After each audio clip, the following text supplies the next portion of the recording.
चाही समावेश असेल। ऊर्जा, अन्न आणि आरोग्य सुरक्षा यांची आत्ता हमी घेता येऊ शकत नाही, परंतु भारत आणि आसियान देश याबाबत आशादायी असल्याचं प्रतिपादन परराष्ट्र व्यवहार मंत्री डॉक्टर एस जयशंकर यांनी केलं आहे। मनिला इथं आसियान परिषद मंत्री परिषदेत ते आज बोलत होते। भारत आणि आसियान देश हे ऊर्जा, अन्न आणि आरोग्य सुरक्षेकरता सागरी व्यापारावर अवलंबून आहेत आणि तो स्रोतही चिंतेचा विषय आहे। या संदर्भात आंतरराष्ट्रीय कायदे हे अतिशय महत्त्वाचे ठरतात, असं ते म्हणाले।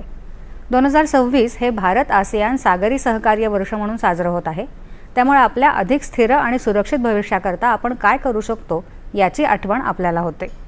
भारत आणि आसियान राष्ट्रांच्या सहकार्य विषयात आज व्यापार, गुंतवणूक, तंत्रज्ञान, AI, जोडणी यांचा समावेश होतो, तेव्हा विस्तारित सहकार्याद्वारेच आपण हे धोके कमी करू शकतो, असं ते म्हणाले।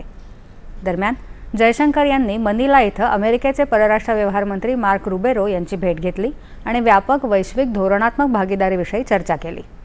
आसियान मंत्र्यांच्या मनिला इथं होणाऱ्या बैठकीला उपस्थित राहण्यासाठी परराष्ट्र व्यवहार मंत्री डॉक्टर एस जयशंकर आज आणि उद्या फिलिपिन्सच्या दौऱ्यावर आहेत। या 2 दिवसांच्या दौऱ्यात ते आसियान भारत परराष्ट्र व्यवहार मंत्र्यांची बैठक, पूर्व आशिया शिखर परिषद आणि आसियान क्षेत्रीय मंच या बैठकींना उपस्थित राहणार आहेत। या बैठकांमध्ये क्षेत्रीय सहकार्य, जोडणी, सुरक्षा आणि धोरणात्मक मुद्द्यांवर चर्चा अपेक्षित आहे। आसियान आणि भारत व्यापक धोरणात्मक भागीदारी अधिक वृद्धिंगत करण्यासाठी भारत कटिबद्ध असल्याचा पुनरुच्चार जयशंकर यांनी केला आहे। सागरी सुरक्षा, जोडणी, सागरी अर्थव्यवस्था आणि इतर सामायिक हिताच्या मुद्द्यांवरही यामध्ये चर्चा अपेक्षित आहे। आसियान बैठकींच्या सोबतच जयशंकर क्वाड परराष्ट्र मंत्र्यांच्या बैठकीतही सहभागी होतील। यामध्ये ऑस्ट्रेलिया, जपान आणि अमेरिकेच्या मंत्र्यांचा समावेश असेल। याशिवाय त्या देशांच्या परराष्ट्र व्यवहार मंत्र्यांसोबतही त्यांची भेट होणार आहे।